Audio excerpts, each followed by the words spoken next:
Bonjour Luc. Bonjour Lily Rose, heureux d'être avec toi aujourd'hui. Très heureuse aussi de t'accueillir sur le podcast. Merci d'avoir accepté mon invitation. Plaisir est partagé, tu sais bien. Aujourd'hui, on va parler tous les deux de plusieurs choses. Alors, j'ai lu ton livre Tous ensemble vers un nouveau monde que j'ai trouvé passionnant et j'ai dû un peu quand même segmenter pour qu'on puisse rentrer un peu en profondeur dans certains sujets. Donc aujourd'hui, on va parler du taux vibratoire des humains, mais également du taux vibratoire de la Terre. Comment élever son taux vibratoire? Pourquoi le taux vibratoire de la Terre augmente et quel est son impact sur nous? Et inversement, quel impact avons-nous sur le taux vibratoire de la Terre, la 5D? Voilà, on va faire un petit tour à 360 de toutes ces notions qui peuvent être peut-être obscures encore pour certaines personnes. Mais avant de rentrer dans le vif du sujet, est-ce que tu peux te présenter et aussi nous dire quelles sont les énergies pour 2024? Voilà, déjà pour me présenter, on va faire la version courte. Je suis Luc Baudin, je suis un ancien médecin, je suis diplômé en cancérologie clinique et je suis spécialiste en soins énergétiques et en pas mal de médecine naturelle. Donc je suis par ailleurs auteur et conférencier. Voilà. On va faire la version courte parce que sinon... C'est bien, c'est clair, c'est carré. On sent que tu as l'habitude. Alors, pour les énergies de 2024, je dirais que pour 2024, je suis pas ni devin, ni astrologue, etc. Je regarde simplement un petit peu les événements qui se sont déroulés dans les 2023 et on peut les projeter encore un petit peu plus loin sur 2024. Je dirais qu'au niveau des énergies du taux ou du niveau vibratoire de la Terre, c'est que assez curieusement, mais depuis mois de juillet 2023 à peu près, on a un taux vibratoire qui n'augmente plus. C'est qu'il faut bien comprendre qu'il a commencé à augmenter très doucement dans les années 80 et 90, et puis il y a eu une poussée qui a monté quand même important. On était à 6500. À l'époque, on est monté aux alentours de 50 000 unités bovies au moment de l'épidémie du Covid.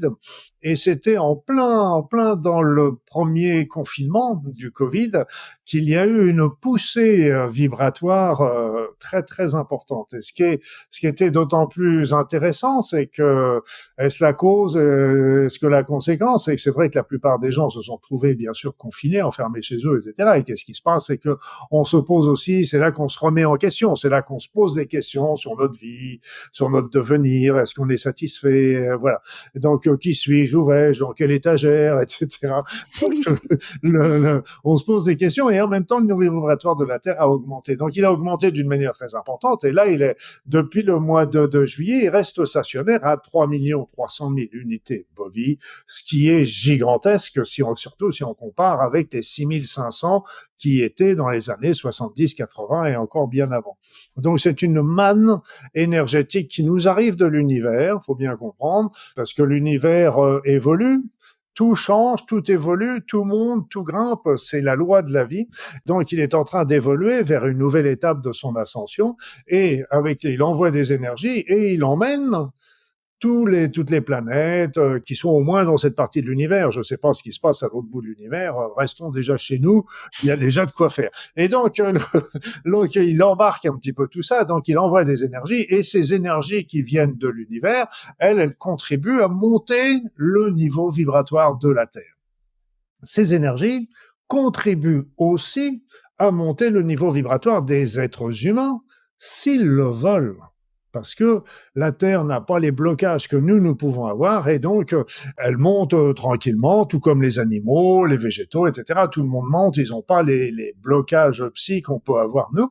Et donc nous, pourquoi on a ces blocages? Par notre éducation, nos croyances, etc. Et surtout aussi par la situation que nous connaissons sur la Terre depuis et qui s'est accélérée d'une manière quand même extraordinairement négative d'ailleurs, extrêmement négative depuis l'histoire de la pandémie, tout simplement, entre la pandémie, les crises économiques, etc. Et quand je voyais à l'époque qu'ils faisaient la réforme des retraites, je disais mais arrêtez, on a déjà suffisamment avec tout ce qui se passe partout et c'est pas la peine d'en rajouter en rajoutant encore des sujets qui fâchent. Bon, bien sûr, il y a peut-être besoin d'une réforme, ça j'en sais rien, mais attendez un peu, laissez-nous souffler. Et ça s'accélère, ça. Alors que pour l'avenir, ce qu'il faut bien comprendre, c'est que cette énergie est là. Elle est énorme, hein. Donc c'est qu'elle monte plus, je dirais quelque part, c'est vraiment pas le problème parce que ce qui nous arrive est tellement énorme que ça nous suffit largement. C'est comme si on nous apportait un gâteau de 3 tonnes en disant, oh, il y en a pas, ça augmente plus, mais avec 3 tonnes, on a de quoi faire, hein. peut déjà manger tranquillement. Et ça, c'est à nous de décider en tant qu'individu d'utiliser ce gâteau, cette manne, pour LD, c'est là pour nous aider, il est là pour nous aider à monter notre niveau vibratoire. Qui reste à 3 300 000, c'est vraiment pas un problème, en ce sens que c'est vraiment un cadeau qui nous est donné en tant qu'individu. Certains disent d'ailleurs que si on est 8 milliards aujourd'hui sur la Terre, c'est parce qu'il y a beaucoup de gens qui se seraient incarnés dans cette période particulière pour bénéficier de cette élévation vibratoire qui nous permet une évolution beaucoup plus rapide sur le plan spirituel. Alors ça, c'est sur le plan énergétique, donc c'est plutôt très positif sur ce qui est en train de se passer. Après ça, comment va évoluer le taux vibratoire? Comme je le dis souvent, le bon Dieu, il me dit pas tout. Il me fait des cachotteries. Donc, là, je sais pas comment évolue, mais je pense que sincèrement, ça devrait continuer, voire peut-être un jour reprendre, parce que je pense que c'est plus dans l'évolution des choses que ça continue de grimper un jour ou l'autre. Mais là, il nous laisse une petite pause pour nous faire ça. Et ce qu'il faut bien comprendre, et ça aussi, j'aimerais passer cette information-là pour 2024. Je pense qu'en 2024, il va se passer des choses terribles. Des choses peut-être type crise économique, financière, voire plus grave encore avec toutes les menaces de guerre qu'il peut y avoir à droite à gauche. Mais ça, c'est la partie émergée de l'iceberg. C'est ce qui va y avoir, ce qui va nous faire souffrir, certainement. Mais d'un autre côté, il faut savoir qu'il y a beaucoup de choses qui bougent, mais dont on ne nous parle pas et qui sont en train de changer, mais changer bénéfiquement. Il y a beaucoup de forces qui sont à l'œuvre, aussi bien sur le plan subtil que sur le plan politique, géopolitique, etc. Ce qui est en train d'essayer de se mettre en place n'est pas mal du tout. Et donc, au contraire, ils œuvrent un petit peu contre. Il y a déjà eu beaucoup de risques plusieurs fois de guerre nucléaire, de guerre locale, etc., et qui ont été désamorcés par justement des actions qui ne sont pas visibles dans les journaux ou dans les médias, mais qui sont là et qui sont extrêmement puissantes. Et je pense que il va y avoir, même s'il y a des actions négatives au cours de l'année, je pense qu'il y en aura, mais je pense qu'au final, ce sera très positif parce qu'il va y avoir aussi ces actions de plus en plus marquées de l'opposition, je dirais, par ailleurs. Et c'est ce qui fait que on revient à pile point dans ce que tu disais tout à l'heure, comment s'y préparer, parce que c'est très très important en ce sens que si on ne sait pas ça, si on ne se prépare pas à monter son niveau vibratoire, là il va y avoir un choc à un moment. Il va y avoir un choc psychologique, énergétique, spirituel, j'en sais rien, mais il va y avoir un choc parce que les personnes ne seront pas prêtes, ne savaient pas qu'il y avait des choses qui étaient comme ça, ils ne savaient pas qu'il y avait, donc il est important de quelque part être prêt pour parce que un jour ou l'autre ça tire, mais la corde va lâcher. Hein, va lâcher. Ça c'est clair. Excuse-moi, j'ai été long. Non, mais c'est très bien parce que du coup, ça nous donne vraiment une vue d'ensemble. Et d'après ce que j'ai compris pour 2024, donc il va y avoir physiquement et matériellement, ça peut être compliqué. Mais par contre, 2024, c'est encore une opportunité, une proposition, une invitation à évoluer, à élever son niveau vibratoire, à élever son niveau de conscience, comme si la porte, elle était encore ouverte et que pour tous ceux qui souhaitent y aller et s'élever, c'est open, quoi. Tout à fait, tout à fait. Ce qu'il faut savoir, c'est que pour moi, 2024, il y aura des périodes, des choses sombres, mais je suis persuadé qu'au final, il va y avoir plein de choses. Il va y avoir plutôt des choses qui sont bénéfiques qui vont sortir au final. Il faut savoir de temps en temps démolir pour construire. Donc c'est comme ça. Et il n'y a pas de on peut se préparer quand on veut, je dirais quelque part. C'est sûr que quand on se prépare psychologiquement, on continue d'évoluer tranquillement, etc. C'est bien, mais il n'y a pas non plus obligation. Les personnes qui ne seront pas ouvertes et qui d'un seul coup s'ouvriront, il n'y a pas de problème non plus. On peut s'ouvrir. La porte est toujours ouverte et il n'y aura pas de premier, de dernier, etc. Donc faut bien comprendre que tout le monde est bienvenu et à la fin on dira pas ah oui vous ça fait 6 mois que vous travaillez, ah oui vous ça fait 2 jours, ah bah là vous prenez la queue. Non c'est pas ça, c'est fini tout ça. Ouais, c'est inconditionnel. Et pour les personnes qui sont peut-être pas familiers avec les termes de taux vibratoire ou qui ont conscience de ces choses-là, mais qui savent pas vraiment comment ça nous influence et comment impacter, comment l'élever ou qu'est-ce qui fait baisser notre taux vibratoire, est-ce que tu peux nous expliquer ce que c'est finalement le taux vibratoire, comment l'augmenter et quelles sont les choses qui nous le baissent? Déjà commençons par le b.a.-ba tout simplement pour que ce soit bien clair.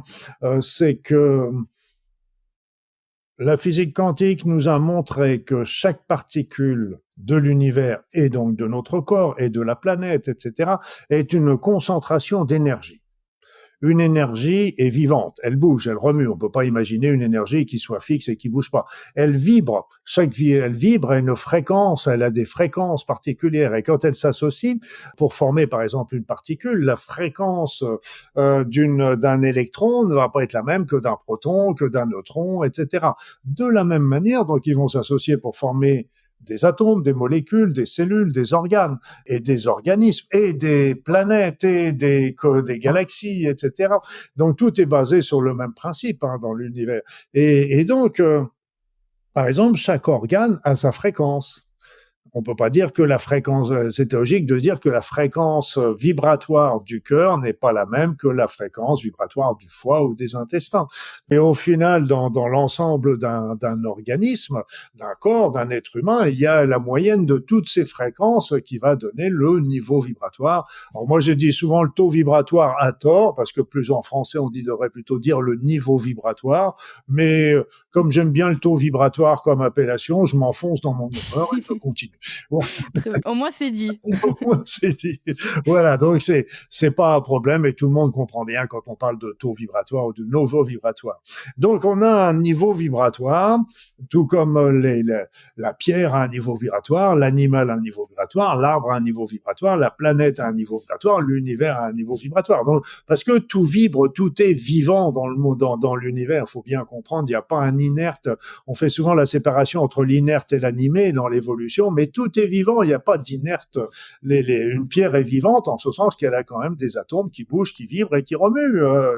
Et donc, il y a un niveau vibratoire qui est particulier, ce qui fait que chaque pierre a aussi une vibration particulière qui va pouvoir nous interférer différemment. C'est pour ça qu'on les utilise aussi en thérapie, tout simplement.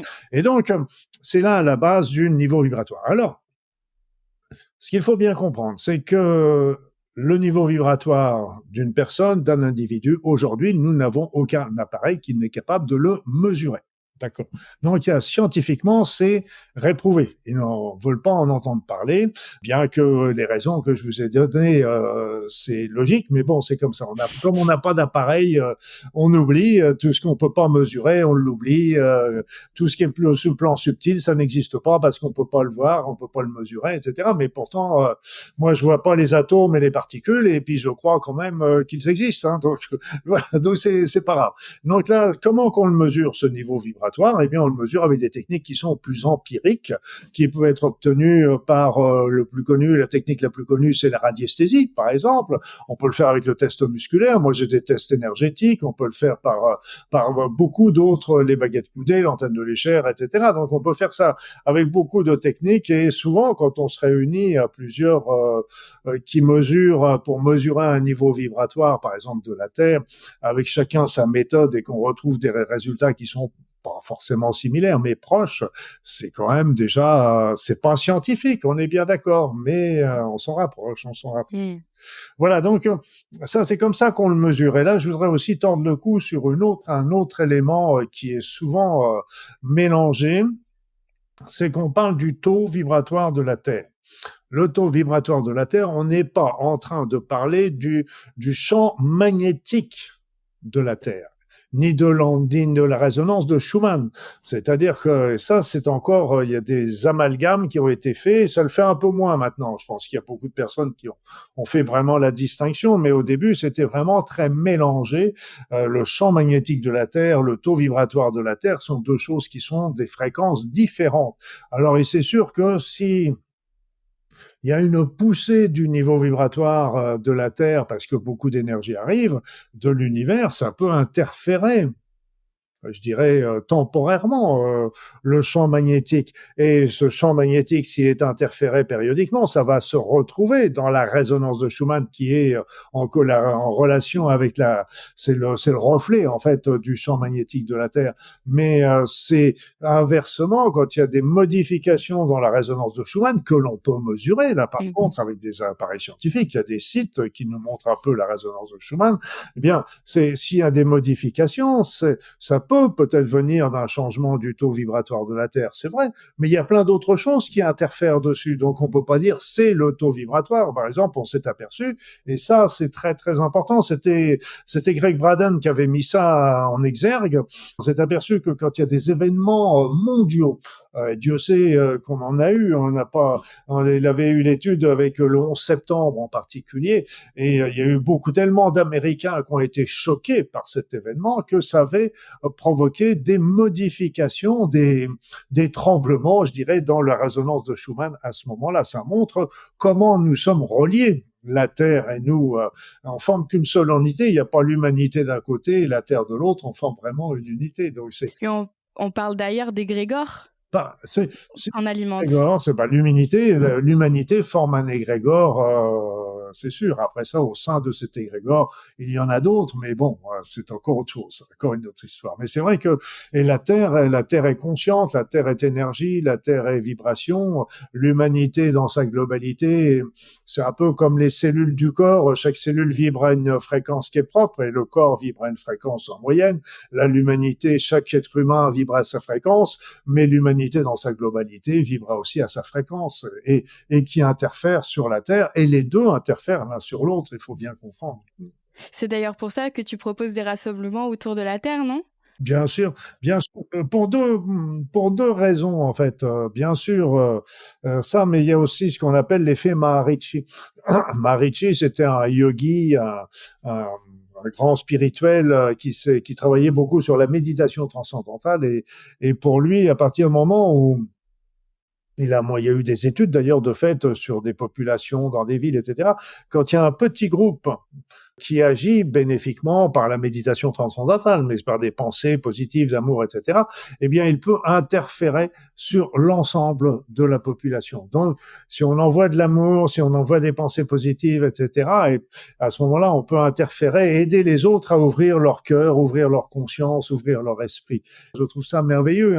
On pensait au départ qu'il fallait une majorité de la population pour faire basculer la population dans son ensemble, et on s'est aperçu qu'en fin de compte, non, il suffisait d'un petit groupe, et là on s'en était aperçu, je ne sais pas si j'ai le temps de le raconter, mais c'était l'histoire du 100e singe. Oui, très bien, mais tu peux en parler avec plaisir.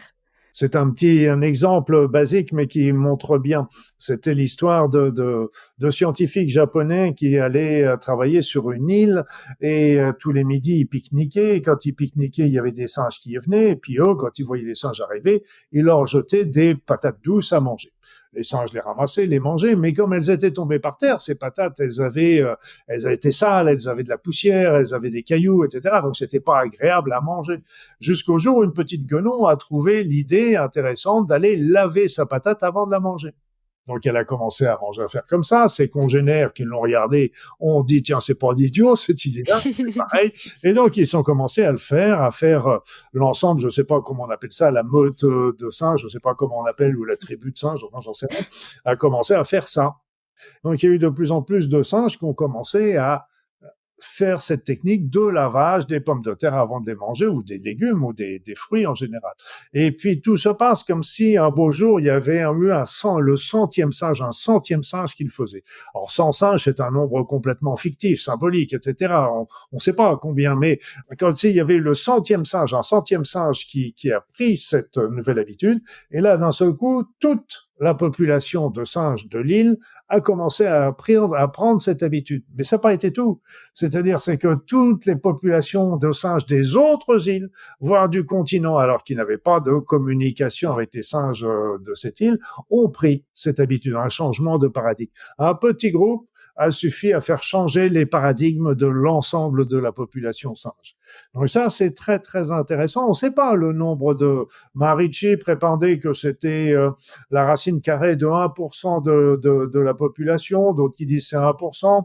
Je dirais que ça fait pas encore beaucoup de monde et on devrait avoir largement atteint ce nombre-là depuis longtemps. Moi, je pense qu'il faut quand même un petit peu plus, mais il n'en faut pas non plus. Ça peut peut-être se compter par millions ou dizaines de millions pour changer l'ensemble de l'humanité. C'est pas si énorme que ça. Oui, pour basculer dans un nouveau paradigme, Voilà. pour basculer peut-être dans la 5D, mais on parlera un petit peu plus tard de la 5D. J'aimerais bien aborder cette notion parce qu'on en entend beaucoup parler et on ne sait pas forcément ce que c'est. Donc, ça peut être bien d'ancrer un petit peu qu'est-ce qu'on entend par 5D. Mais avant, juste pour rester sur le taux vibratoire des humains, est-ce que tu peux nous dire qu'est-ce qui peut nous permettre d'élever notre taux vibratoire en tant qu'individu et quelles sont les pratiques ou en tout cas les habitudes qui nous impactent négativement, donc qui le font baisser?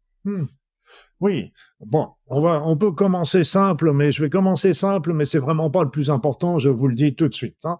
Mais c'est quand même utile, mais c'est pas l'essentiel. Le simple, c'est toujours pour avoir un corps qui vibre, corps physique qui vibre, ce qu'il faut, c'est déjà bien le nourrir. Donc, lui donner une alimentation qui soit équilibrée, lui éviter les addictions, les pollutions, le tabac, l'alcool, etc.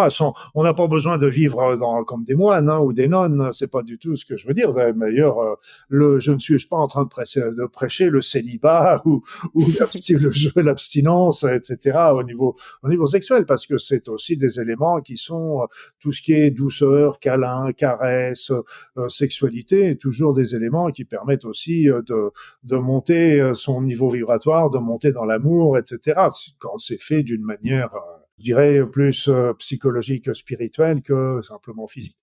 Mais quoi qu'il en soit, un mode de vie sain est toujours souhaitable, ça c'est évident, hein, parce que donc l'alimentation à base méditerranéenne, etc., donc limiter les addictions. Mais comme je disais quand j'étais médecin, il est interdit d'interdire. Donc qu'est-ce qui est le mieux de manger sainement et puis d'être triste devant son assiette ou de manger quelque chose qui plaît, d'être joyeux, hein. Donc qu'est-ce qui est le mieux, hein. Donc il faut pas avoir des ornières là-dessus, hein. Faut être vraiment cool, surtout que avoir une bonne activité physique, avoir un bon sommeil, tout ça, c'est une évidence, tout simplement. Pourquoi? Parce que ça nous permet de garder la forme. Ça nous donne force et vitalité, et donc ça contribue à élever notre niveau vibratoire. Mais qu'est-ce qui est le plus important? Ça, c'est déjà la base. On dirait, hein, ça, c'est là-dessus qu'on va se baser. Mais qu'est-ce qui est le plus important? Sur le plan le plan le plus important, c'est d'éliminer tous les conflits qu'on a pu avoir et qui ne sont pas résolus. Les conflits anciens, les conflits récents. Donc de gérer aussi le stress, parce que le stress, ça ne mène à rien si ce n'est qu'à nous faire du mal. C'est l'anticipation du futur, et on anticipe un futur qui n'est pas là et qui est complètement hypothétique. Et donc, faut arrêter. Par contre, ce qu'il faut, c'est vraiment se dire, ok, j'ai des choses qui se sont passées dans ma vie, on en a tous eu. Donc, il est temps de remonter les manches et de se dire, bon, il est peut-être temps d'effacer un peu les ardoises de ce que j'ai subi comme humiliation, comme douleur, comme souffrance, etc. Alors bien sûr, il y a des choses qui sont très difficiles à surmonter, en ce sens que moi je pense aux personnes qui ont subi des agressions, qui ont subi des viols, qui ont subi des attentats, qui ont subi des incestes, etc. Donc c'est des choses qui sont très difficiles, ceux qui ont vécu aussi avec des pervers narcissiques ou des choses comme ça. Mais ça n'empêche qu'il faut quand même tout faire et c'est là que le pardon arrive, et c'est là qu'il faut pas hésiter à appeler les forces supérieures pour venir nous aider un petit peu pour ça. Mais ce qu'il faut, c'est vraiment le plus possible vider tous ces conflits pour y mettre des images d'amour. C'est pas évident, mais c'est ce qui nous est demandé quelque part. Et donc, à partir du moment où on va déjà bien nettoyer les conflits passés et présents, il va falloir changer un petit peu notre manière de penser, c'est-à-dire travailler davantage avec des pensées altruistes, des pensées de rester dans notre intégrité, arrêter de faire des compromis, dans la justice, dans le partage, dans l'équité, dans tout ce qui est compassion, empathie, pour pas dire de l'amour, mais donc ça, il va falloir vraiment changer notre manière. Et donc là, moi, les points principaux, je pense que c'est rester dans son intégrité, dans la justice, etc., et le sortir du jugement. Sortir du jugement. Et ça, c'est vraiment quelque chose. Donc ça, c'est le deuxième plan. Je parlais du plan physique avec le mode de vie. Là, c'est sur le plan psy, vider un petit peu les les conflits anciens et récents, et puis changer un petit peu sa manière de réfléchir. Et ce qui est amusant, c'est que quand on change sa manière de réfléchir, eh bien le monde autour de nous change. Et ça, c'est assez amusant par rapport à ça. Et le troisième plan, c'est tout simplement de travailler sur son éveil spirituel, qui est toujours un grand mot, qui fait toujours peur. Et donc, c'est plutôt l'éveil spirituel, c'est tout simplement de se poser des questions de savoir qu'est-ce que je viens faire sur cette terre. Est-ce que j'ai une mission? Est-ce que j'ai quelque chose à faire? C'est pas une mission pour les autres, hein, je le dis tout de suite, c'est une mission pour soi. On a la mission, c'est de se développer soi. Hein. Pas aller d'aller sauver les petits lépreux en Afrique. Bien sûr, si on le fait, c'est bien, mais d'abord, il faut travailler sur soi. C'est ça qui nous est demandé. Et donc, quelle est la mort? Qu'est-ce qu'il y a après la mort? Est-ce qu'il y a une vie après la mort? Est-ce qu'il y a la réincarnation? Est-ce qu'il y a un divin ou est-ce qu'il y a des divins? Est-ce que chacun doit trouver sa voie? C'est une réponse personnelle, ça. Bien sûr, j'ai mes convictions. Comme toi, Lily Rose, tu dois avoir les tiennes, et c'est normal. Et ils sont pas forcément les mêmes, mais c'est pas, ça n'a aucune importance, et ça n'a pas trop de toute une vie pour changer, évoluer. Mais le tout, c'est d'y réfléchir, de travailler dessus, de lire, de méditer, etc. Parce que la méditation est quelque chose de très très utile par rapport à ça. Alors, tu Ouais. parlais des outils pour aider? Oui, c'est ce que j'allais te demander. Est-ce que, voilà, concrètement, il y a des choses qu'on peut mettre en place? Donc, tu as parlé de Ho'oponopono et de la méditation. Oui, il y a la méditation est quelque chose de très très utile. Après ça, il y a tout simplement aussi de développer des activités artistiques personnelles. Donc ça peut être bien sûr la musique, la peinture, etc. Mais on peut faire on peut faire ça en faisant un beau bouquet de fleurs, une bonne recette de cuisine, ou une belle activité en menuiserie. Il y a pas que la peinture et la musique. Il y a plein de manières de pouvoir le faire. Après ça, il peut y avoir des activités dans la nature, aller marcher, parce que ça nous prend du moment pour soi, pour se recueillir, pour réfléchir, justement pour un petit peu faire le point de sa vie, un petit peu comme on le disait sur le moment du confinement, etc. Ho'oponopono est très intéressant. Je dirais, je le mettrais plus au niveau de la solution des conflits. Ce qu'il faut comprendre aussi, c'est que une même situation vécue par deux personnes différentes ne vont pas être ressentie de la même manière. Pour l'une, ça va être la catastrophe de la vie. Pour l'autre, ce sera un désagrément passager. Pourquoi? Parce que la première a des croyances, a des vécus, a des souffrances qui ont fait que cette situation a été très conflictuelle, justement. Et donc, Ho'oponopono aide à faire disparaître les croyances erronées qui ont pu rendre cette situation si conflictuelle. Elle va pas changer forcément la situation, mais elle va changer notre point de vue. Et c'est vrai que c'est pour ça que j'ai développé, moi, par la suite, le Ho'oponopono nouveau. C'est issu du Ho'oponopono que l'on connaît. Désolé, pardon, merci, je t'aime, mais ce qui permet d'aller plus vite, plus loin et plus rapidement au fond du problème. Ouais, très bien. Et tu le dis bien finalement, donc c'est se diriger vers des activités qui nous mettent en joie aussi finalement, donc peu importe l'activité, que ce soit faire à manger, écouter de la musique, danser, aller en nature, Exact. que ce soit un élan du cœur quoi, en tout cas. De toute façon, nous sommes faits pour être heureux. Parce que tout simplement, quand on est heureux, quand on est dans la joie, quand on est dans le bonheur, quand on est dans l'amour, on est heureux, on est bien. Et c'est ça qui fait monter notre niveau vibratoire. Par contre, quand on est dans la haine, dans la jalousie, dans la rancœur, dans la rancune, et Dieu sait, et on sait que ça nous fait du mal, et ça ne sert à rien. Et c'est pour ça que quand il y a des personnes qui ont des conflits et dans la rancœur, etc.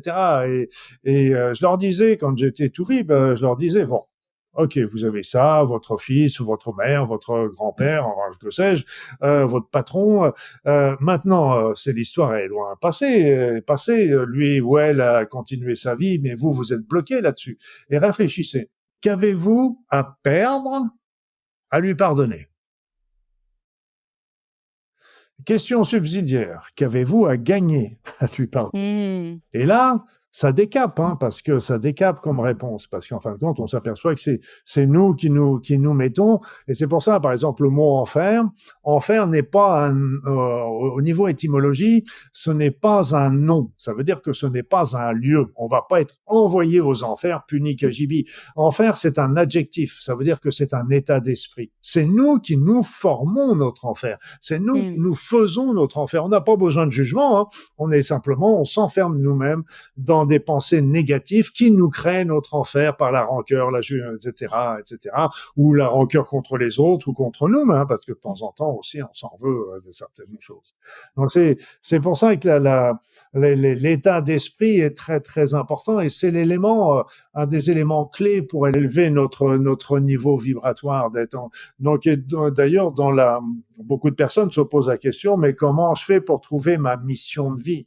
Oui. La mission de vie, c'est pas un but, c'est pas un métier, c'est un chemin. C'est le chemin qui va nous faire parcourir plein d'expériences qui vont être certaines qualifiées par des épreuves, mais c'est un chemin.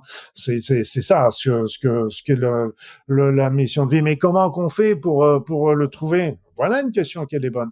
C'est toujours le chemin qui va nous mener au bonheur. Ouais. Et c'est pour ça, quand on a des choix à faire, c'est toujours le choix vers le bonheur qu'il faut vers l'amour, vers l'équité, la justice. Et si on met vraiment ces pensées-là en premier, le reste, tout devient simple. Tout devient simple. Le reste va suivre. Tu parles de l'état d'esprit et dans ton livre aussi, tu parles énormément, tu reviens beaucoup sur ce point, sur les pensées, l'importance des pensées, à quel point ça crée notre réalité et ça nous impacte dans un sens ou dans un autre. Oui, tout à fait. C'est ce que je te dis, c'est toutes ces pensées, parce que ces pensées, elles restent pas enfermées dans notre boîte crânienne. On baigne dedans particulièrement, et donc et puis on attire aussi par nos pensées des situations qui sont sur le même acabit. Et on les irradie autour de nous, et donc c'est par la loi d'attraction, on sait que les pensées négatives vont nous apporter le négatif, c'est clair, et les pensées positives vont irradier par contre et attirer du positif. Et on s'est aperçu, par exemple, il y a eu une étude scientifique qui a bien montré que le bonheur était contagieux. C'était une étude qui a été faite sur plus de 4000 personnes suivies pendant une dizaine d'années.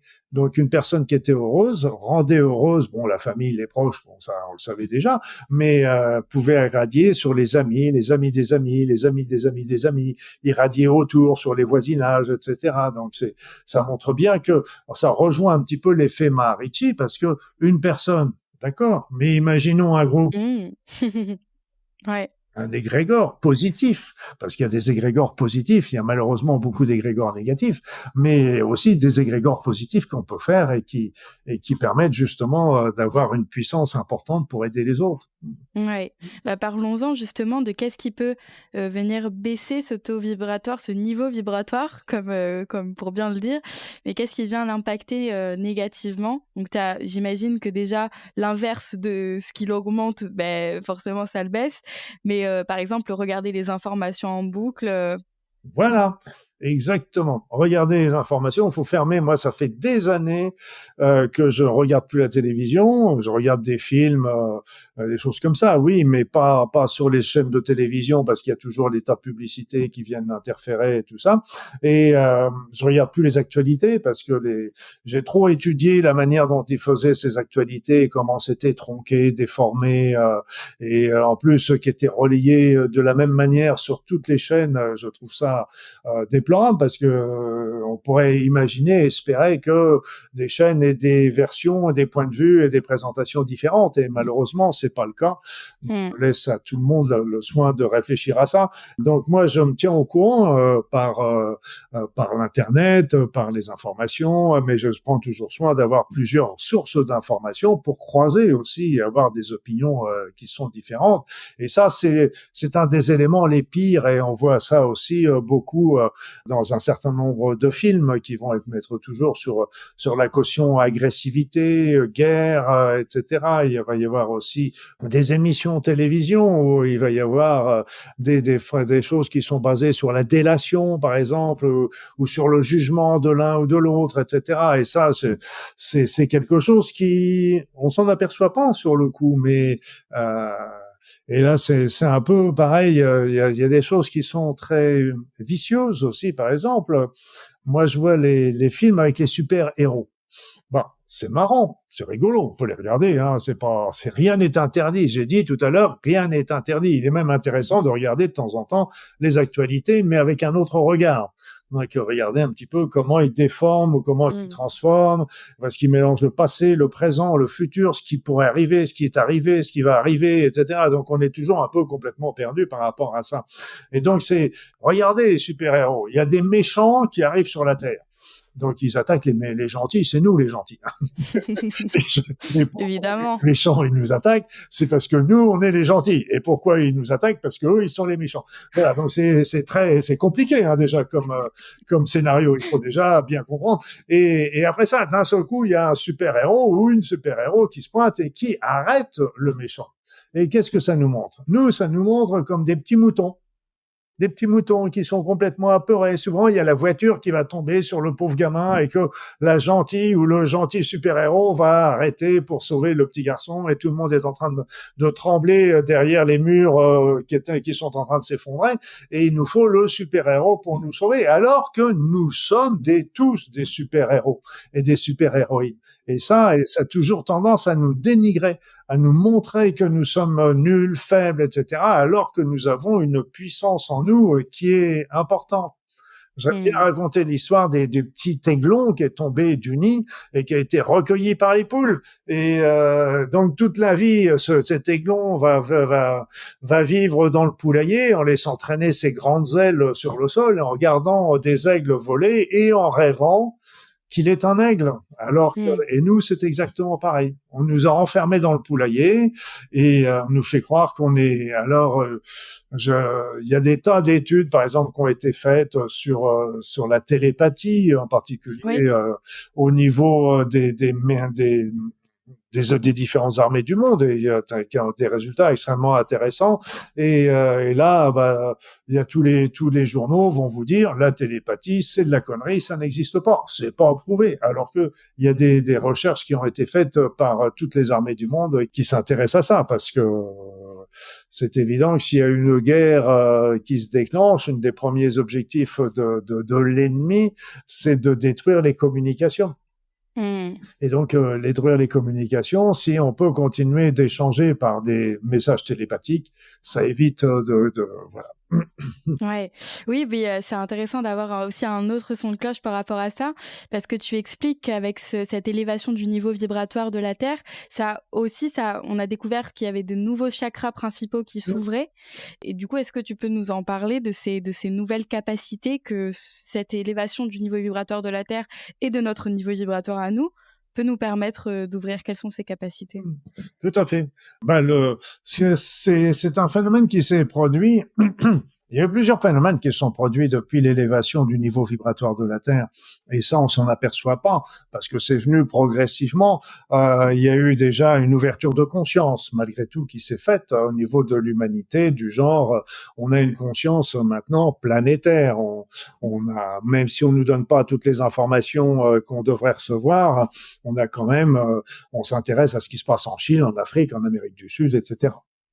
Donc, cette conscience est planétaire, et c'est vrai que le téléphone, l'Internet, y a contribué. Mais inversement, on se sert de l'Internet et du téléphone parce que, justement, notre conscience est suffisamment ouverte pour pouvoir se servir de ces outils. Ce sont pas les outils qui ont fait, c'est nous qui on se sert des outils parce que la conscience est. Et puis après, il y a eu des nouveaux enfants qui sont arrivés, qui sont plus des enfants maintenant, qui sont des adultes et qui sont les enfants indigos, les enfants arc-en-ciel, etc. Les autistes, les hyperactifs, etc. Il faut bien comprendre que tous ces êtres qui sont devenus des adultes pour un grand nombre, eh bien, sont des personnes qui ont des capacités importantes au niveau psychologique et qui sont capables de faire des choses qui sont merveilleuses si on leur laisse l'opportunité au lieu de les traiter comme étant des inadaptés. Alors c'est vrai qu'ils sont inadaptés à notre société, mais notre société n'est pas un modèle du genre. Donc, il y en avait un qui disait d'être adapté, de se sentir équilibré dans une société qui ne l'est pas, n'est pas forcément un très bon signe. Mais bon. Je l'avais entendu aussi, ça m'avait fait sourire. Voilà, donc c'est un peu ça. Donc eux, ils ont des capacités qui seraient au contraire intéressantes de développer pour peut-être qu'ils nous apporteraient probablement beaucoup de choses. Et puis, il y a aussi ces nouveaux chakras qui sont apparus. Et moi, au début, dans les années 90, 2000, je me suis dit, avec l'élévation du niveau vibratoire de la Terre, ce serait formidable si en même temps, il y avait un nouveau chakra qui serait apparu. Parce que chaque chakra correspond à un niveau de conscience supplémentaire. Et donc, il y a eu un chakra, je les ai vus apparaître pratiquement, pas au jour par jour, mais mois par mois, et je les ai vus apparaître les uns après les autres, et il y a 6 nouveaux chakras, et chaque chakra correspond à un talent, à une capacité nouvelle qui se développe, et donc tous les êtres humains aujourd'hui sur cette terre ont ces nouveaux chakras, ont ces nouveaux talents en jachère. Et ils sont en jachère, mais il faut encore leur donner l'opportunité de se développer. Oui. Les nouveaux chakras, c'est le sentiment d'unité de notre être et d'unité avec l'ensemble de l'humanité. On a vraiment l'impression d'être une humanité, non pas des Français, des Anglais, des Chinois ou des Espagnols. Et donc, on est une humanité. On a la notion de la clairvoyance qui se développe d'une manière importante et qui nous permet de mieux projeter un petit peu nos actions dans le futur. Il y a les notions de télépathie qui se développent également, les notions de téléportation, on peut se déplacer en esprit, en conscience dans certains endroits. Il y a aussi une ouverture nouvelle à la spiritualité, je dirais à l'échelon divin, comme je l'ai appelé, c'est parce que c'est une spiritualité, si on veut aller rencontrer le divin, ou l'étudier, ou l'appréhender, que sais-je, ou se poser simplement la question. On peut le faire avec les religions. C'est ce qui a été fait pendant des siècles et des millénaires, et qui est toujours d'actualité. Mais les religions ont des règles, ont des dogmes qui ne sont pas toujours très divines. Elles sont souvent été dictées plus par les hommes que par le divin. Mais d'un autre côté, ça aide aussi un bon nombre de personnes parce que ça leur donne une structure qui les permet d'avancer sur ce chemin. Et puis, on a aussi aujourd'hui la possibilité de passer outre les religions et d'aller soi-même à la rencontre du divin en écoutant simplement son cœur, son ressenti, sa méditation, etc. C'est une possibilité. Chacun choisit sa voie. Il n'y a jamais de mauvaise voie. Il n'y a que des voies différentes qui mènent vers le même être suprême, normalement. Ouais. Et comment développer toutes ces capacités, ces 6 nouveaux chakras, comment les ouvrir? Comment Les chakras, on les ouvre. Il y a des techniques de soins énergétiques. Ça, c'est pas, voilà, c'est un peu là. Ça fait partie des techniques de soins énergétiques que je transmets d'ailleurs. Et après ça, pour développer ces nouveaux talents, et il y en a une foultitude. D'ailleurs, j'ai écrit aussi un bouquin pour comment développer vos nouveaux talents. Et ce qu'il faut, c'est d'abord savoir qu'on les a, Ouais. que ça marche. Parce qu'on peut voir déjà des personnes avec qui ça fonctionne, etc. Et puis après ça, de commencer à en faire un par un. On va pas tous les faire en même temps, et puis commencer à faire des petits exercices sur ce talent pour commencer à ouvrir ce talent, c'est un peu comme si on voulait apprendre à jouer du piano du jour au lendemain. Bah, il va falloir apprendre un peu le solfège, à assouplir ses doigts. Donc ça va pas se faire du jour au lendemain, mais au bout d'un certain temps, on sera pas tous des Mozart, mais on pourra déjà faire des choses qui seront tout à fait correctes, et de la même manière, avec ces différents talents, on peut les ouvrir. Et c'est pour ça aussi que je suis très optimiste pour le futur, c'est que Obligatoirement, il va y avoir un moment, je ne sais pas quand, un moment où ça va basculer, un point bascule, comme on dit, où il va y avoir justement les événements fâcheux qui se passent vont arriver à un point. De l'autre côté, les dessous des cartes vont commencer à prendre aussi beaucoup plus d'ampleur et on commencera à beaucoup mieux voir. Il y a des choses qui commencent à sortir, à ressortir, des informations qui étaient cachées, etc. Donc ça, c'est au point de vue énergétique, il va y avoir certainement un jour ou l'autre une poussée. Donc ce sera à nous d'être prêts pour faire cette évolution et qui est très importante. Et c'est pour ça qu'avec le niveau vibratoire qui s'élève, on peut élever notre niveau vibratoire. On va développer l'humanité va développer ses nouveaux talents, même s'ils sont encore en jachère. Demain, ils vont être beaucoup plus développés. Et imaginons une société où déjà rien que la télépathie fonctionnerait.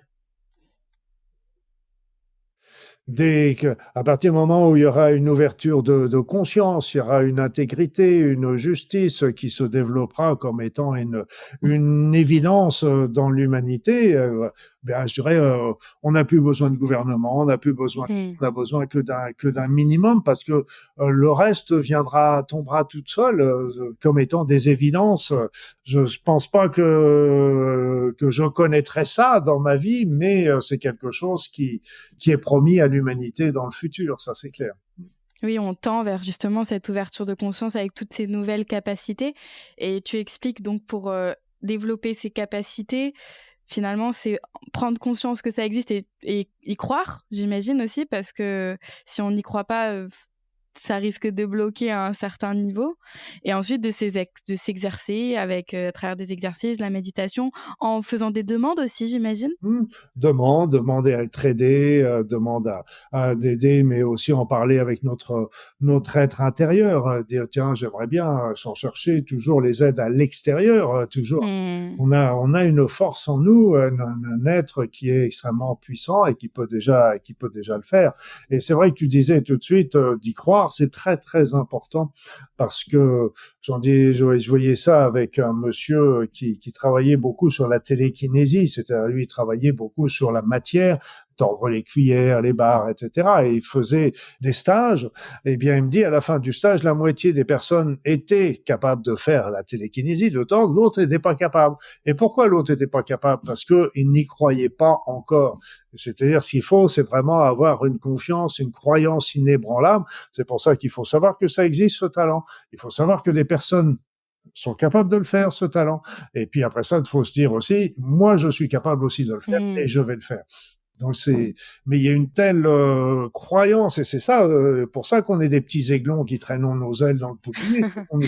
On nous fait tellement croire qu'on n'est pas capable, qu'on n'a pas ces talents-là, que c'est pas possible, c'est pas été prouvé, ça existe pas, etc. Mais il y a des personnes qui guérissent spontanément. Il y a même des thèses qui ont été faites là-dessus en médecine qui guérissent spontanément. On ne sait pas pourquoi en médecine. Et je dirais que ce serait ces cas-là qu'il faudrait étudier. Mais nous, en médecine, ce qui se passe, c'est qu'ils vont étudier le microscope, les globules rouges, les globules blancs, etc. Bon, c'est très intéressant, mais il serait surtout intéressant de regarder la personne, de lui demander, mais qu'est-ce que vous avez fait? Qu'est-ce que vous avez changé dans votre vie? Qu'est-ce que vous avez modifié? C'est ça. Parce que les globules blancs, c'est que le moyen. Ce qui est intéressant, c'est de voir qu'est-ce que la personne a pu faire dans sa vie qui a changé, qui a fait que les globules blancs, les globules rouges et tout ça ont changé, qui a fait que la maladie a disparu. Et c'est ça qui est intéressant. Nous, on est toujours en médecine, et même d'une manière générale au niveau scientifique, il faut faire très attention parce que souvent, on confond le pourquoi et le comment. Du genre, d'où vient la pensée? Ah bah la pensée, c'est bien gentil, ça passe d'un neurone à l'autre avec des neurotransmetteurs, etc. C'est comme ça que fonctionne la pensée. Là, on est en train de nous rouler dans la semoule parce qu'on est en train de nous dire comment ça marche. Mais on n'est pas en train de nous dire pourquoi ça marche. Pourquoi le premier neurone, il s'est excité? Et pourquoi le premier neurone a décidé de ceci ou cela? Et là, il n'y a pas de réponse.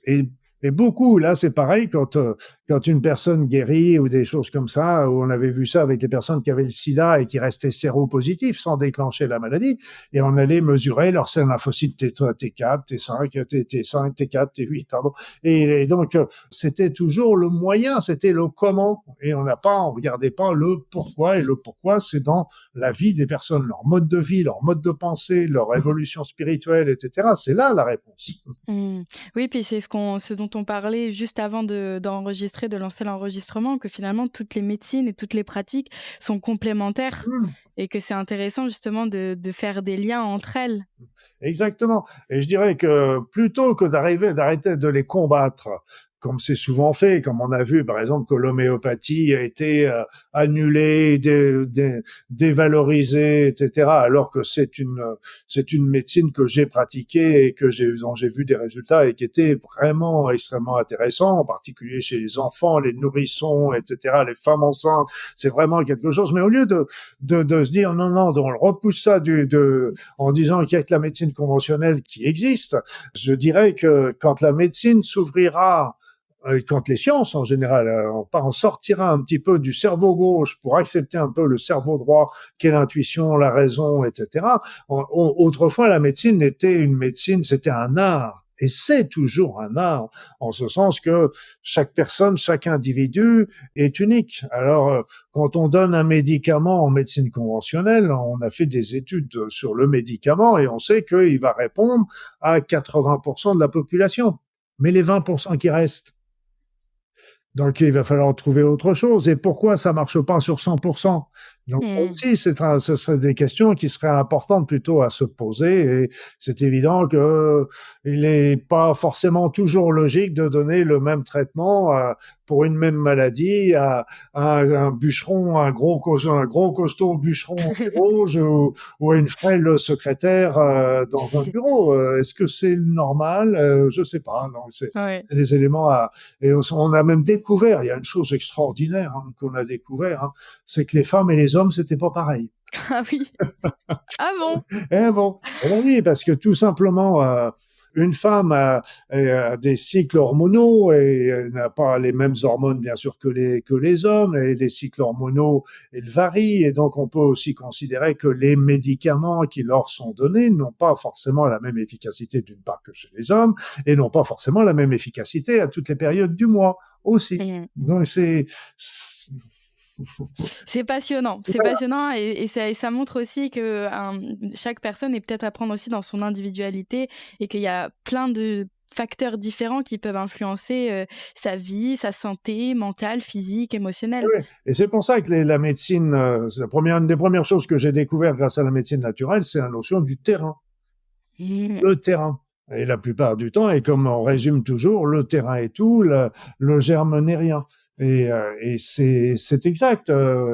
J'en parlais hier encore sur la notion, par exemple, des verrues de la peau. Là. Et donc, on sait que c'est un virus qui déclenche ça. Et donc, on dit, ça, on s'attrape ça dans les flaques d'eau au bord des piscines. Ceux qu'on des verrues sur les pieds, ils mettent les virus dans la flaque, et ceux qui marchent dedans, ils se chopent le virus. C'est juste. Mais tous ceux qui mettent les pieds dans la flaque d'eau vont pas attraper une verrue. Et pourquoi? Parce que c'est une notion de terrain. Le germe ne pousse que sur un terrain propice. Et c'est pour ça que là, d'ailleurs, j'ai donné le protocole sur mon site. Des remèdes homéopathiques permettent de changer le terrain. Je me rappelle comme ça un monsieur qui avait 30 verrues plantaires sur chaque pied. On lui dit, on va vous brûler tout ça à l'azote liquide. Soyeux, lui, il travaillait, il était mécano. Il dit, moi, je peux pas arrêter mon boulot, etc. Et en fait, je lui ai donné un traitement de fond, de terrain, et au bout, là, ça prend du temps, parce que ça a mis au bien 3-4 mois, et bien au bout de 3-4 mois, toutes les verrues sont tombées spontanément. Mmh. Parce qu'on a changé, l'homéopathie a permis de changer le terrain, et ainsi à faire disparaître la verrue qui ne pouvait plus prendre ses racines dans le terrain. Voilà.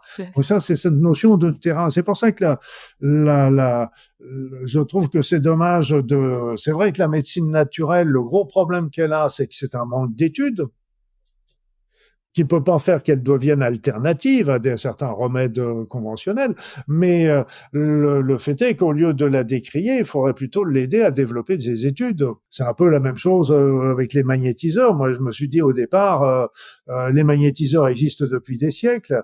Aujourd'hui encore, il y a plein de gens qui vont voir les magnétiseurs pour se soigner et qui ne sont pas remboursés. Mmh.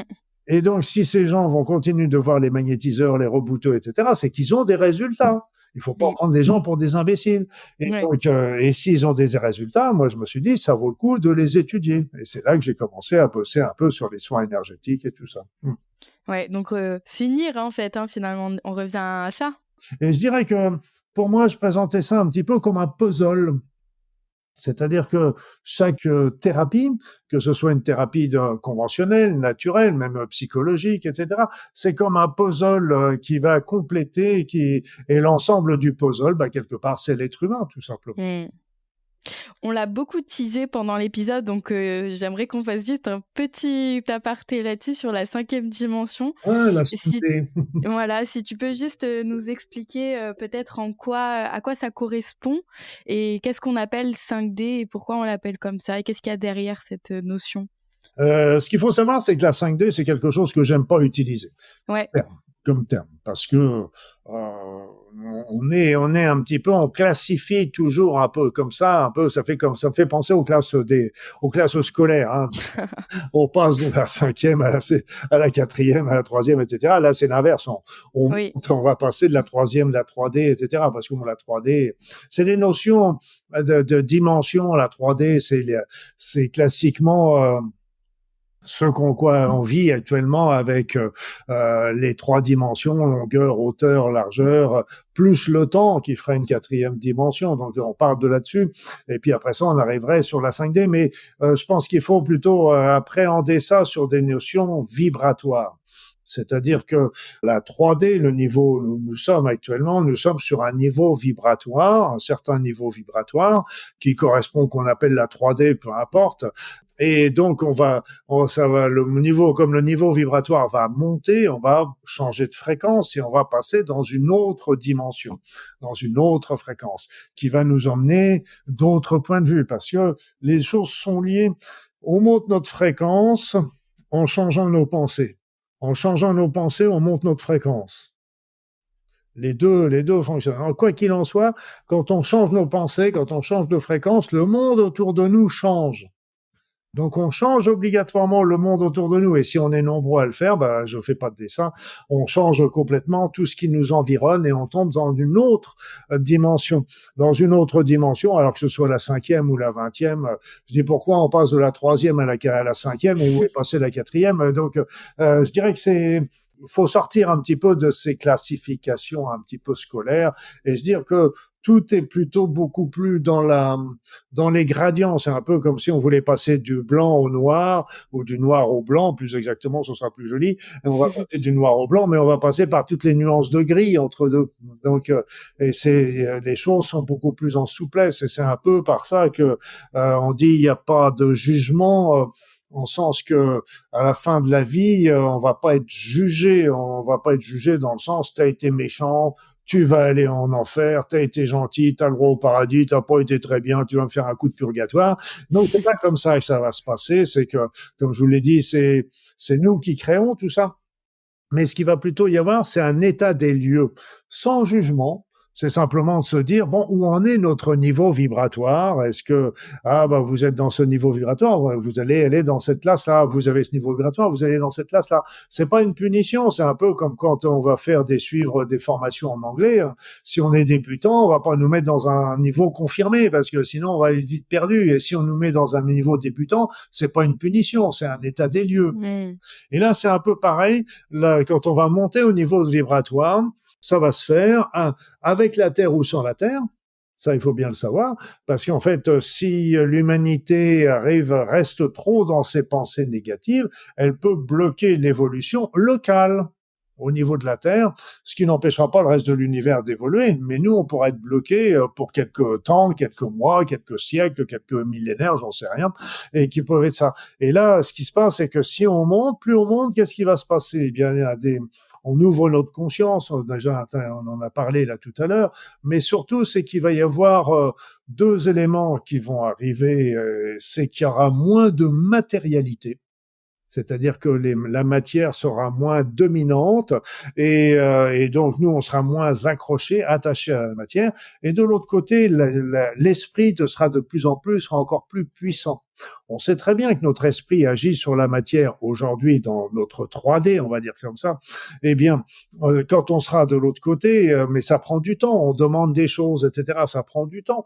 Et tandis que là-bas, comme la matérialité sera plus allégée, comme l'esprit sera beaucoup plus puissant, comme l'énergie sera beaucoup plus prédominante, la puissance de la pensée sera beaucoup plus importante et on pourra beaucoup plus créer, évoluer avec la pensée, d'où l'évolution aussi de nos différents talents qui nous environnent. Donc c'est ça, et la notion du temps risque aussi de changer parce que le temps est accroché aussi à la matière. Donc moins il y a de matière, plus ça va changer au niveau du temps. Mais grosso modo, faut retenir surtout ça, c'est que plus on monte au niveau vibratoire, au niveau des dimensions, ne nous accrochons pas aux numéros qui sont donnés. On peut les voir parce que ça nous permet de fixer les choses, mais c'est vraiment pas le. Mais plus on va monter, moins la matérialité va être présente et plus l'esprit et l'énergie va être dominant. Et donc et ça, c'est pour ça que on peut arriver dans un monde où on pourra véritablement interagir avec les éléments, avec les animaux, la communication, etc. Parce qu'on sera vraiment en communication complète et on vivra dans les énergies, on sera complètement dans les énergies, on sera des êtres énergétiques vivant dans un maelstrom d'énergie, en fait, tout simplement. Ce qu'on est déjà, mais qu'on voit pas parce que la matérialité freine. Et quand, au fur et à mesure que celle-ci disparaît, ce frein s'allège. À la place de 5D, on pourrait dire élévation de la conscience finalement. C'est juste. Parce qu'en plus, c'est qu'une toute petite étape, parce qu'il y en a encore, il y en a encore plein d'autres. On ne sait pas combien il y a d'étages encore. Déjà, bon, allons-y doucement, mais voilà, l'avantage du terme cinquième dimension, 5D, c'est que ça permet aux personnes de fixer les idées, mais faut regarder ça d'une manière beaucoup plus. Déjà, faut voir ça d'une manière vibratoire et non pas géométrique, et puis temporelle, et puis se dire que c'est quelque chose qui va beaucoup plus en souplesse parce que jamais rien n'est arrêté. C'est que l'évolution, par exemple, de l'univers, c'est pas un cercle, ou l'évolution tout court, c'est pas un éternel recommencement. On dit oui, il y a toujours eu des civilisations qui sont venues, qui ont fait une hégémonie et qui ont disparu. C'est vrai, d'autres sont arrivés, mais les autres n'ont pas reparti, ils sont pas repartis à la base, ils ont toujours construit sur l'ancien, et donc on fait une évolution en spirale. Et cette évolution, elle va pas par saccade. Ah, vous êtes passé dans la 5D, bon, on s'arrête un peu, allez, on se fait une petite pause syndicale, etc. Non, ça continue d'évoluer tout en douceur comme ça. Oui, c'est jamais fini. C'est pour ça qu'on se dit qu'on pourrait travailler toute notre vie sur nous, qu'il y aurait toujours des choses à faire. Je dirais presque l'inverse, c'est que si on est toujours ici, c'est qu'on a encore des choses à faire. Effectivement, c'est mieux formulé. Bon, merci beaucoup. Luc, est-ce que tu aimerais rajouter quelque chose, peut-être sur le niveau vibratoire de la Terre voilà, est-ce que tu aimerais rajouter quelque chose sur... J'ai insisté, je pense, sur l'évolution sur cette année 2024. Cette année 2024, je ne sais pas, il y a des événements qui se précipitent. Est-ce que ce sera en 2024? Est-ce que ce sera 2025, 2026? Il y a des choses qui poussent d'un côté, des choses qui freinent de l'autre. Qu'est-ce qui va arriver en vous? Mais on va y arriver un jour ou l'autre, ça va. Et il va y avoir quelque chose qui va se passer au niveau géopolitique. Les choses qui sont dans l'ombre vont apparaître, les choses positives dans l'ombre vont apparaître, et les choses négatives dans l'ombre peuvent aussi apparaître. Donc, il va y avoir des choses qui vont se faire et qui vont arriver, et qu'en sera-t-il au départ? Et là, ça va dépendre à la fois de nous, de notre état d'esprit, on peut interférer pour faire en sorte que ça évolue dans le sens positif, et aussi, donc ça c'est très important de penser que les personnes me disent oui, mais comment je peux faire moi pour que l'avenir soit bien pour les enfants, pour mes enfants, mes petits-enfants, etc. Comment je peux faire? Qu'est-ce que je dois faire? Où je dois m'inscrire? Dans quel cours? Et j'ai dit non, c'est beaucoup plus simple que ça. Occupez-vous de vous. Chacun s'occupe de soi. On n'essaye pas de convertir les autres, etc. Non, non, ça sert à rien. Les autres se suivront le mouvement quand ils le voudront, quand le moment sera venu pour eux, où ils pourront suivre l'exemple qu'on peut leur donner, mais sans les forcer. Donc, ce qui nous est demandé, c'est de suivre, d'élever notre évolution personnelle, notre niveau vibratoire personnellement. Et à ce moment-là, on peut imaginer que ça pourra faire tache d'huile sur nos proches, notre famille, etc. À ce moment-là, si on est nombreux, ça peut finir par avoir une action sur l'ensemble de l'humanité. Mais ce qu'il faut, c'est bien comprendre, commençons par travailler sur nous, c'est ça qui nous est demandé, et c'est notre principale mission sur la Terre, c'est déjà de s'occuper sur nous. Après ça, on pourra s'occuper des autres si on est bien équilibré. Donc ça, c'est très important parce que un beau jour, les événements vont se précipiter. Je pense qu'il va y avoir des choses qui vont se précipiter en 2024, mais comme je dis, il y a des choses qui freinent, des choses qui accélèrent et qu'est-ce qui va se passer en définitive, bien malin qui saurait le dire. Mais si c'est pas 2025, ce sera 2025, 2024. Si c'est pas 2024, 25, 26. Voilà. Mais ça va venir. Et autant essayer d'insuffler les choses positivement. Voilà, mes amis. Très bien. Donc, travailler sur soi et se responsabiliser peut-être finalement par rapport aux événements qui arrivent dans notre vie aussi. Oui, c'est-à-dire qu'il faut arrêter aussi de considérer que les événements nous sont imposés et il faut bien comprendre un petit peu, comme le dit très bien dans Ho'oponopono et la loi d'attraction aussi, c'est que tout ce qui arrive dans ma vie, c'est moi qui l'ai amené, mais que ce soit à titre individuel et collectif. Parce qu'on a tant fait de dire oui, bon, pour moi dans ma vie, oui, ce qui m'arrive dans ma vie, oui, c'est moi qui l'ai attiré, etc. Oui, mais ce qui se passe au niveau du gouvernement, ce qui se passe au niveau de l'Ukraine, ce qui se passe au Moyen-Orient, non, ça c'est d'un seul coup on se reprend notre place de victime. Et ça, faut sortir de cette notion de victime. On a toujours la puissance d'envoyer de l'amour, d'envoyer des pensées positives, d'imaginer plutôt qu'il y ait de la guerre qui se généralise au Moyen-Orient. Et imaginons qu'au contraire la paix arrive et qu'enfin la paix arrive entre les Israéliens et tous les peuples du Moyen-Orient. On peut le créer. Commençons par l'imaginer dans notre tête, et c'est ça ce qui est très important, parce qu'il y en avait un et disait quand un pays fait la guerre à un autre pays, ou quand nous on fait la guerre à une autre personne, c'est comme si on se faisait la guerre à soi-même. Et inversement. Très beau, très beau. Ayez des pensées d'amour et de paix, en ce cas. Et c'est à nous de créer ces pensées de voir, plutôt que de penser toujours le négatif dans l'avenir. Imaginons plutôt quelque chose de positif, et ça change les choses. Déjà pour nous, et puis... pour le monde. Voilà. Soyez ce 100e singe. Soyez le changement que vous voulez voir dans ce monde. C'est ça. Combien il avait raison, ce Gandhi. Combien il avait raison. Ouais, c'est mon mantra aussi. Est-ce que tu aurais des livres, des documentaires ou d'autres ressources pour aller plus loin pour les personnes qui veulent aller plus loin? Déjà sur ton YouTube, sur ton site internet, tu as écrit beaucoup de livres. Est-ce que tu as d'autres ressources à nous conseiller?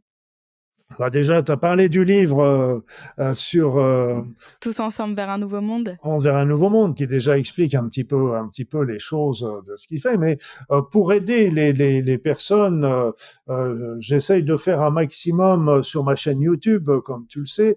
Et par exemple, il y a des soins énergétiques intemporels, gratuits, que tout le monde peut faire. Et donc on doit être à 80 soins énergétiques qui sont faits, qui sont toujours là sur ma chaîne YouTube, avec chacun des visées particuliers, des objectifs particuliers. Et donc, faut savoir qu'on peut les faire et les refaire. C'est-à-dire que même si on voit pas là en direct, le faire en différé aura toujours la même efficacité. Il y a des dizaines de personnes, des milliers de personnes qui le font et qui les refont et qui en sont extrêmement heureux. Et ça aide aussi à faire souvent le nettoyage de son être, etc. Ça aide aussi à monter son niveau vibratoire, à développer son être. Il y a des méditations aussi que je fais. Et donc ça, c'est vraiment pour aider chaque personne. Et j'organise aussi régulièrement des rassemblements où c'est l'inverse. Pour les autres, on travaille sur soi, méditation, quoique la méditation peut être aussi pour les autres, les soins. Et les rassemblements, eux, c'est quelque chose qu'on fait, mais pour aider, envoyer dans l'humanité, pour aider les autres. C'est surtout dans cet objectif-là, et c'est extrêmement important. Alors, au niveau des livres, j'ai écrit aussi pas mal de livres. Il y en a un Ouais. aussi qui sont les 10 clés pour développer sa spiritualité. J'aime bien écrire des petits livres aussi qui soient courts et qui soient des condensés, qui soient faciles à lire et pas très chers à acheter, etc. pour tout le monde. Donc, il y a un livre là que je suis en train de sortir, qui va sortir dans les prochains jours, qui s'appelle Déprogrammation, reprogrammation. Et c'est-à-dire, il explique comment nous, en tant qu'individus, nous sommes programmés depuis notre naissance par beaucoup de choses et beaucoup plus qu'on ne le pense, comme je l'équipe. Donc, il est important de s'en émanciper, d'éliminer tout ça pour se retrouver libre, retrouver sa liberté. Et sa puissance. Voilà, moi je suis un être libre, enfin, je suis un être libre, j'aimerais être un être libre, j'œuvre pour être un être libre parce que c'est pas évident toujours dans ce monde, ce que j'essaye, c'est surtout de rendre aussi le plus possible les personnes libres et autonomes, c'est ça qui est important. Super, passionnant. Il y aurait beaucoup de choses à dire encore sur plein de sujets. J'ai une dernière question que j'utilise pour clôturer mes épisodes. C'est, pour toi, c'est quoi une terre happy? Je pense que la terre qu'on a décrite tout à l'heure était largement dans ce style. C'est qu'à partir du moment où il va y avoir l'ouverture des consciences, je pense qu'il peut y avoir une terre, la terre idéale, ce serait une terre anarchique. Quand j'étais ado, j'étais anarchique, Oui. Ni Dieu ni maître. Maintenant, j'ai découvert Dieu. Je suis toujours pas de maître. J'aime pas les maîtres, ni devant moi. J'ai pas envie d'être maître non plus. Donc, voilà. Mais, l'anarchie, pourquoi ne peut-elle pas fonctionner jusqu'à présent? C'est que tout le monde travaillait avec l'ego, parce qu'à partir du moment où tout le monde aura sa conscience ouverte, tout le monde vivra dans l'intégrité, la justice, l'amour, donc les choses tomberont sous le sens et on pourra vivre dans un monde anarchique dans le sens qu'il n'y aura plus besoin ou d'un minimum de règles, c'est même pas des lois qui nous diront tout simplement qu'il faut respecter, qu'il est conseillé de respecter son voisin, la nature, les animaux, etc. Donc tout tombera tellement sous le sens avec la télépathie, avec les choses comme ça qui changeront énormément la vision. Et là, je pense que on sera vraiment dans une société qui va viser surtout le développement des individus et non pas essayer de les prendre et les mettre dans un moule où on sort tous formatés de la même manière. Au contraire, de prendre chaque individu en lui disant mais toi, qu'est-ce que c'est ton talent? Qu'est-ce que tu as envie de faire? Qu'est-ce que tu es venu faire sur la terre? Qu'est-ce que tu as envie de développer? Et on va t'aider à le développer, c'est génial, etc. Ça, ce sera bien. Ça, ce sera une terre happy. Terre happy. Very happy. Super, merci beaucoup Luc, c'était très riche et j'ai adoré t'écouter sur ça. Merci Lily Rose, merci à toi. Merci de ce beau sourire aussi. Merci à tous, au revoir.